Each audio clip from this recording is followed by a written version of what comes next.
apa yang terjadi dalam proses ini?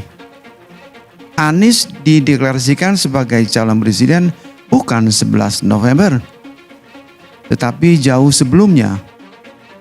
Ya banyak yang mempertanyakan, ini betul happy ending apa enggak gitu ya. Banyak isu di luar, katanya dua partai yang bergabung ini lagi berebutan kursi wapres, cawapres ya, antara PKS dengan partainya Andi Malarang yang ini, Demokrat gitu ya. Itu karena perebutan antara cawapres, menurut saya itu mengalami patahan di tengah jalan.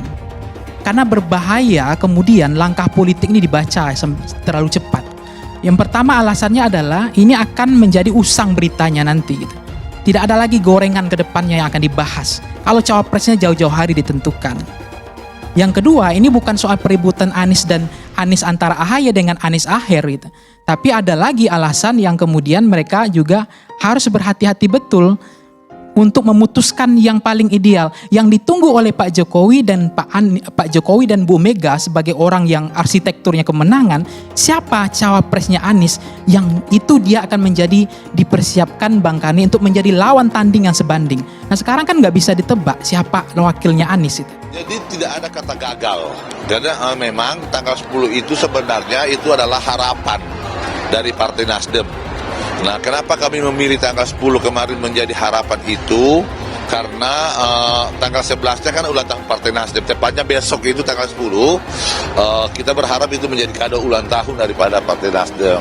Tapi kemudian oleh teman-teman partai koalisi, mitra koalisi Partai Nasdem, tentunya kita harus menghargai mekanisme yang ada di tiap-tiap partai. Kita menghargai betul bahwa setiap partai itu memiliki mekanisme sendiri-sendiri. Jadi itu yang harus kemudian kita kedepankan, rasa penghargaan, rasa respek. 2 kali deklarasi koalisi pendukung Anies batal. Kenapa?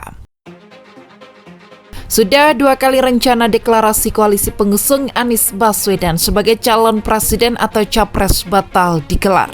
Sebelumnya, kerjasama antar parpol yang bakal diberi nama Koalisi Perubahan itu pernah diusulkan digelar 10 November 2023 oleh Partai Nasdem. Namun Partai Keadilan Sejahtera atau PKS dan Partai Demokrat belum sepakat.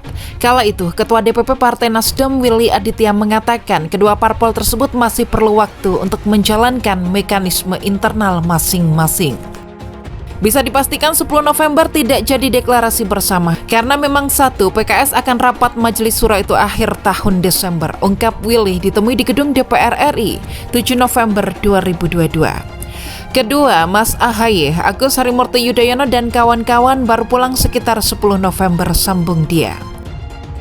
Berjalannya waktu, akhirnya Demokrat dan PKS telah selesai berproses di internalnya masing-masing dan memutuskan untuk ikut mengusung Anies sebagai capres.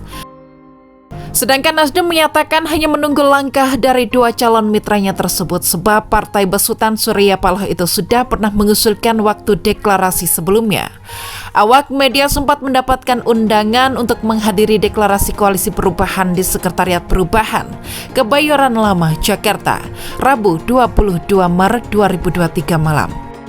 Namun tak lama berselang, undangan tersebut diralat dan dideklarasikan koalisi kembali batal dilakukan. Alasan Demokrat dan PKS, Wakil Ketua Majelis Syuro PKS Sohibul Iman mengungkapkan, deklarasi koalisi urung dilakukan karena terlalu larut. Sebab Presiden PKS Ahmad Syahiku baru menandatangani nota kesepakatan koalisi pada Kamis malam pukul 22.00 waktu Indonesia Barat. Proses itu dilakukan setelah Anies mendatangi Syahiku di kantor DPP PKS.